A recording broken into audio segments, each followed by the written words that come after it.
With that, ladies and gentlemen, I would like to invite another distinguished speaker who has joined us online. Please welcome Ms. Sally Nuttall, Senior Clinical Lead Nursing and Midwifery, Clinical Leadership Team, NHS England, East of England, to speak on excellence in primary care, enhancing quality and ensuring patient safety in primary healthcare nursing. Over to you, ma'am. Thank you very much. In addition to that very long title, I actually do work still as a general practice nurse as well.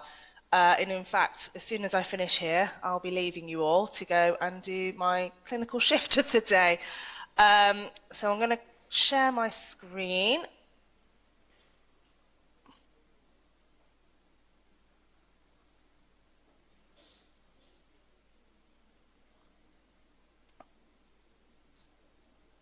So just as a brief overview, I'm going to basically introduce you very briefly to the primary care nursing workforce in terms of structure here in England.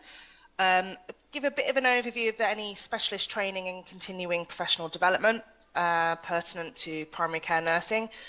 Introduce the NHS long-term plan and the relevance to primary care nursing, and a very brief overview of what we call the quality outcomes framework and improvement and investment funds. I've got a couple of examples to give, and in particular a bit of a focus on learning disability health assessments.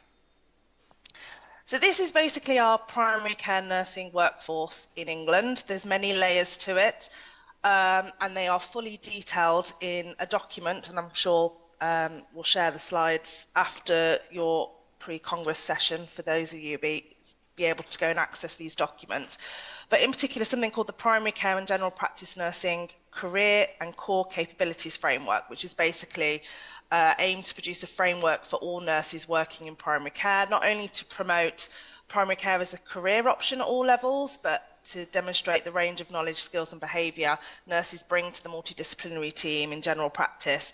And importantly, it does measure the capability, not the competency. So it's very much around the scope of practice.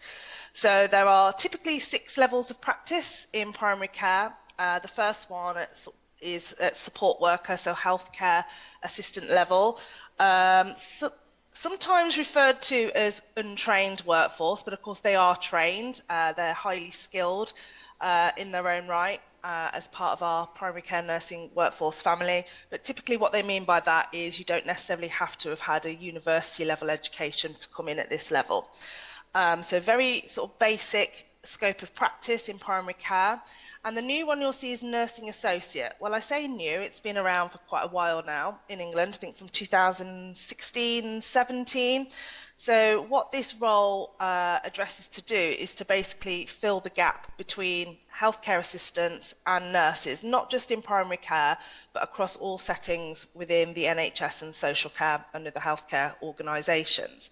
They are registered with the Nursing Midwifery Council, so they are accountable practitioners in their own right, but generally take a lead from a nurse. It's very much a role that sits within a delegation scope of practice. But they really do sort of come into their own, so to speak, in terms of primary care, particularly where we have lots of continuing professional development and training and competency opportunities.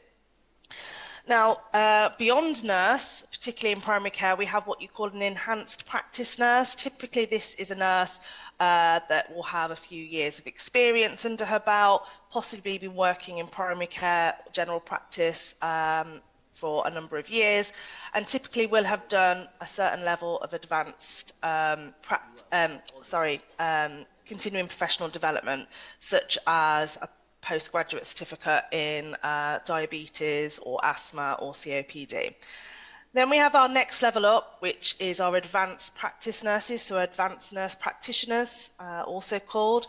So typically these will have done, these are master's level education nurses, possibly may well have done an advanced practice master's nursing pathway, but more commonly what we see in primary care is that actually come through more of a portfolio route in terms of that academic experience and training. And then more and more now as well, right at the top end, we're seeing nurse working at what we call a nurse consultant level, typically with PhD level education, but otherwise with relevant experience and background. Just going to move my slide. So in terms of specialist training and continuing professional development, primary care, unlike other fields of nursing, is very, very generalist, and as such, it takes a long time to grow a practice nurse. And quality in primary care starts with ensuring our nursing workforce is equipped with the appropriate skills and knowledge and competencies. And again, that's very much part of my role here in NHS England as well. So there's lots of funded options available to nurses to progress in terms of primary care. We have our Chief Nursing Officer Introduction to a Career in General Practice Nursing. Now this is a fully funded course. Typically it's a 3-month module. It's done at university, so it's done in partnership with our university partners as well. And any, nurses in training can do this. So whilst you're still a student, it's open to nursing associates, and likewise qualified nurses and those more experienced, perhaps looking to move into general practice in the future. So it's typically offered at the varying levels, so either at level 5, 6, or 7. We also have our what was previously called our GPM Fundamentals courses. So this is currently under review at the moment in terms of commissioning, but will otherwise join our Chief Nursing Officer suite of courses, similar to sort of the CNO 002 module above. So this will be offered at level 6 or level 7. So level 7 being master's level education. Typically takes about a year, with general release maybe 1 to 2 days a week. So we're either looking at postgraduate diploma or master's level. And what this course will look like in the future is it seeks to standardise it under the current commissioning guidelines, but will include things like the cervical screening and childhood immunisations and vaccination courses, for example. On top of that as well, we have a next level up, so looking more to specialism in terms of postgraduate certificates or diplomas in asthma, COPD or diabetes. We also have, and it's not admittedly used very often compared with the other specialist qualifications you can gain, which are registrable separately with the Nursing Midwifery Council, for example, district nursing, which is my background. This is where I get my qualifications from. There is actually a separate qualification specific for primary care nurses. We have our Masters Advanced Practice and Portfolio routes. And in addition to that, we have lots of standalone accredited modules, for example, in minor injuries and illness, in advanced health assessment and non-medical prescribing. And there's through our training hubs, which is how a lot of our CPD is accessed and delivered. In primary care, there's lots of unaccredited, so subject expert-led sessions specific to primary care. For example, things like women's health and menopause, autism, wound care. So again, there's lots of information there, but lots of support as well in terms of growing the primary care workforce. Just a brief introduction to the NHS long-term plan. I mean, we do have our own little separate section there on the end, so primary care, so given real greater focus on primary care with the purpose of widening access, care closer to home. And, for all the years I've been working in primary care and community service, it really has evolved dramatically over previous years. Particularly in regards to increasing capacity, the diversity in our workforce, increasing the multidisciplinary team, but also so to meet those holistic care needs of our population. So the key areas of work there are listed. So we've got, for example, ageing well, cancer, mental health, personalised care, respiratory disease. And there in the brackets, you can see that each and every one of these has links and a basis in primary care. So very much a lot of the work that we do as primary care nurses working in general practice, linking very closely to the NHS long-term plan. Interesting listening to Professor Nishant-Silva earlier. Surprised to know that actually the structure of, for example, things like payment and how primary care is funded is actually quite similar to Australia to here in the UK. And what that looks like for us, and again linking back into sort of quality aspect of this presentation, is here in the UK we work something called the Quality and Outcomes Framework, affectionately known as QOF. So this is a system designed to remunerate general practice for providing good quality care to their patients and help fund further work to improve the quality of how care is delivered. So each domain consists of a set of achievement measures, very similar to what Professor Silva was showing us earlier with how it works over there in Australia. And practices can basically score points according to their level of achievement. So at the moment, I believe there is still 76 indicators, up to a maximum of just over 600 points, and for each point there is an associated QOF value, and for 24-25 I believe it's just over £220. So these indicators basically span a lot of clinical areas, so for example chronic kidney disease, heart failure, hypertension, but also lots of crossover with sort of public health domains. So, for example, blood pressure more specifically in age over 45, obesity over the age of 18, and smoking over the age of 15. And obviously 4 indicators across vaccination and immunisations as well. In addition, we do have a separate one, which is public health, but this is classed as an additional services subdomain, and this will have 2 indicators across the cervical screening service area. There's also a few others as well, links in terms of quality improvement, so very much focusing on staff well-being, optimising capacity and reducing avoidable appointments. And for those of you that want to know about this in more detail, there is the Quality and Outcomes Framework guidance link there for you. So what does this look like for what I do in primary care? So I've just picked out one of them, and the one I've chosen to pick out is asthma. So 6 points, for example, all the general practice has to do is basically maintain a register of all patients with asthma aged over the age of 6. So obviously there's no threshold available for that, but just doing that, 6 points, there you go. Now in terms of a quality indicator, we have our initial diagnosis. So this is the percentage of patients on that register who have a diagnosis of asthma. Will basically have a record, a corresponding record of either a spirometry assessment and or either the FeNO or bronchodilator reversibility or peak flow variability with between 3 months and 6 months. If they're newly registered, then obviously we have a 6 months of registration to ensure that's done if it hasn't been done previously. Now you only get 3 points for that, and obviously your threshold there is fairly high, so 57 to 97%. So where a lot of the focus does tend to be on those higher point scoring. This, for example, I'm quite sure when I go in today, I'll have lots of people booked in for their annual asthma reviews. So this is the percentage of patients on the register who've had the asthma review in the preceding 12 months. So there's certain things you have to record in order to meet this, and one of them will be that we use a validated asthma control questionnaire, that we record the number of asthma exacerbations they've had in those 12 months, that we assess the inhaler technique, and that we document that we have offered the patient a written personalised care plan. And then obviously ongoing management is the percentage of patients with asthma, and we record smoking, which then triggers a few other of the... Now the second one that we look at is the investment and impact fund. So rather than the surgeries themselves in general practice being eligible for this additional payment, this is actually offered to what we call primary care networks. So primary care networks are basically, it's a group of practices in an area, have to have a certain patient population size to qualify to be a primary care network. But basically this is an incentive-based scheme based on national priorities, but that is claimed at a primary care network level rather than an individual practice. There are currently 2 indicators. Previously there were a few more, but they've simplified things a little bit.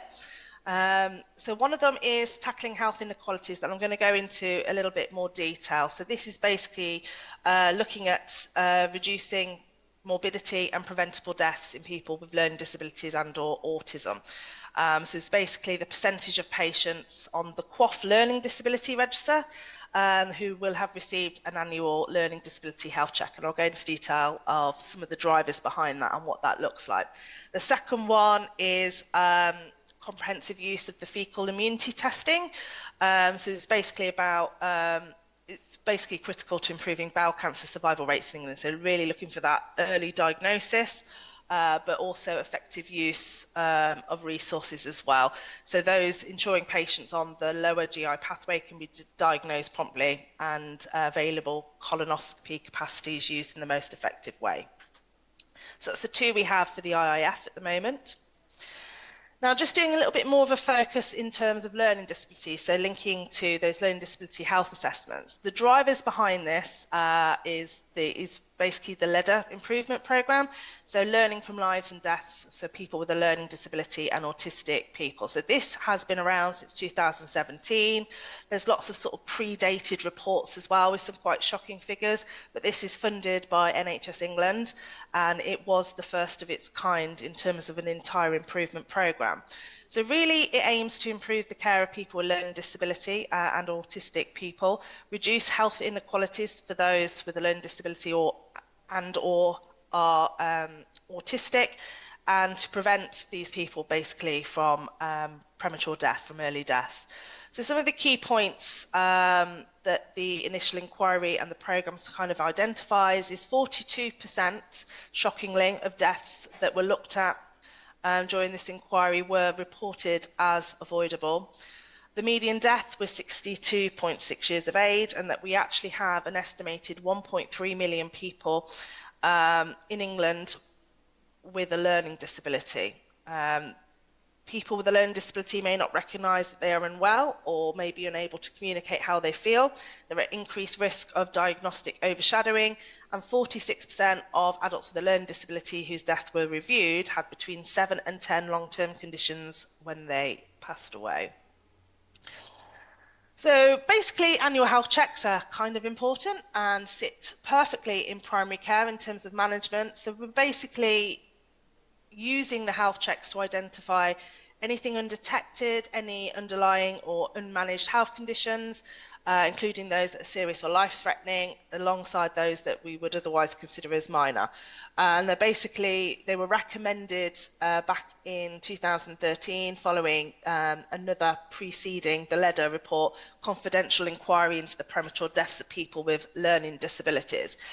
So what a learning disability annual health check should include is a full physical examination, full chronic illness and systems inquiry, health promotion, check and prompt of participation in age-related screening, so for example cervical screening, bowel cancer screening, a review of their epilepsy management, if there's any dysphagia, behaviour and mental health issues, any syndrome-specific checks. There's also a big campaign at the moment for STOMP, which is basically stop the over-medication of people with learning disabilities in terms of psychotropic medications.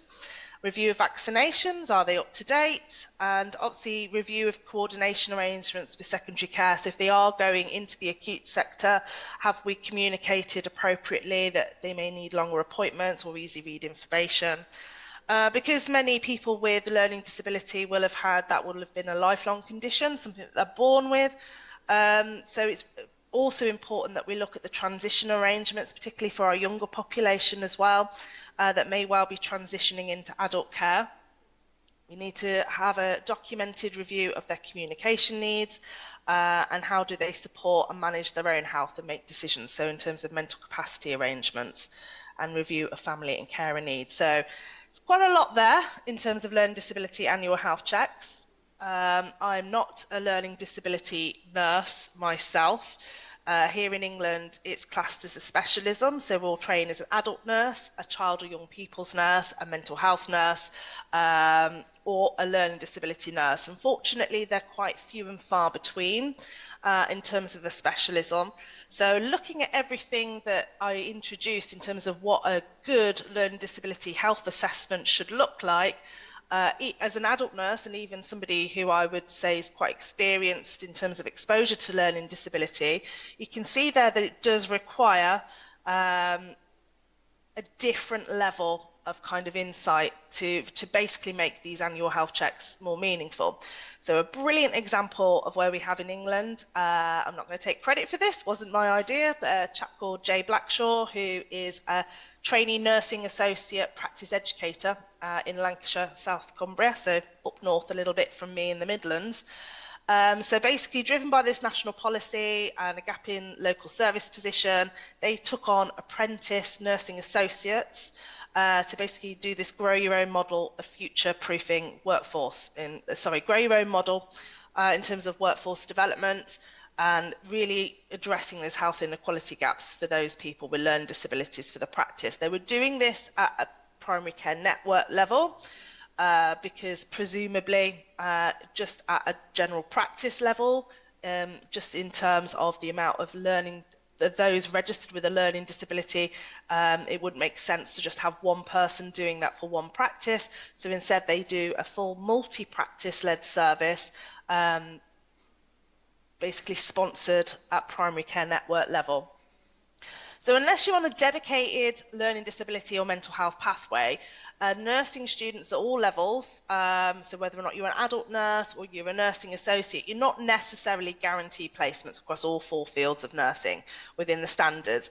You are given exposure to theory components in the way that regardless of what field of nursing that you're studying on, which pathway you're on, that we do have here in England. That basically creates a bit of a gap in competency and theory on qualification if you haven't necessarily had specific training and exposure in terms of placement whilst you're undertaking your training in terms of learning disability. So what they managed to do is an apprenticeship is they basically created a bit like a bespoke pathway for their apprentice. So they basically liaised with mental health, learning disability and autism services.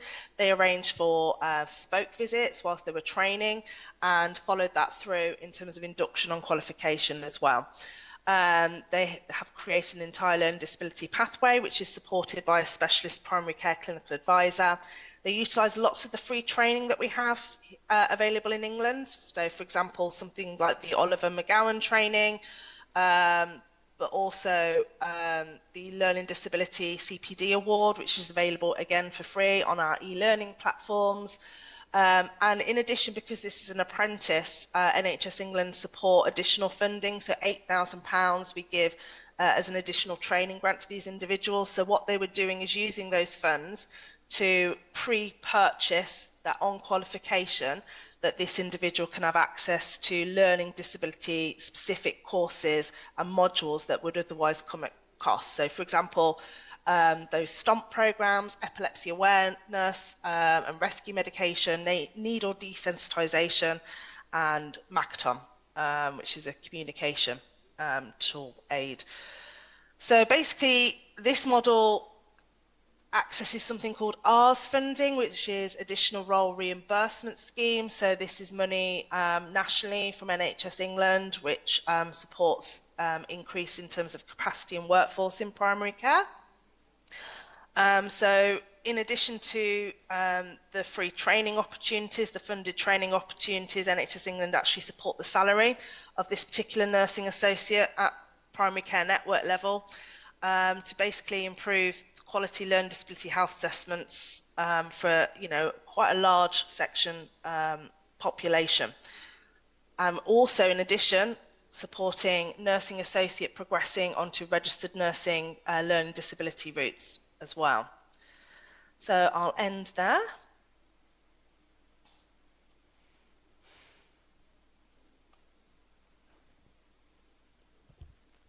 Thank you so much, Sally. Sally, just as a means of introduction, it's Ruth Bradley, Director of Nursing from East London Foundation Trust. I've been visiting Sri Lanka and it's coincided with this conference, so it's been a great opportunity for me. Just really want to thank you for your presentation. It's great to have presentation from such a senior leader that's working in clinical practice. And I think that brings such great clinical credibility, really enhances leadership in practice. So thank you.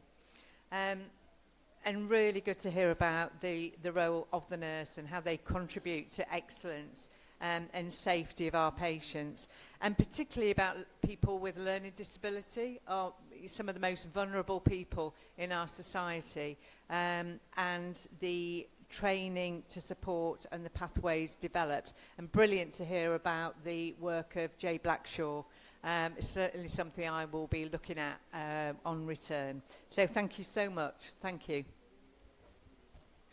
Yeah, thank you very much. I think, we have a long way to go in Sri Lanka, and I think we can learn a lot from your experience in UK.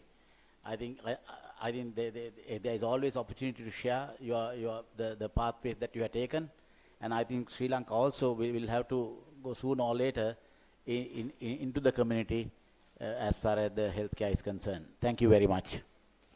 Thank you, everyone.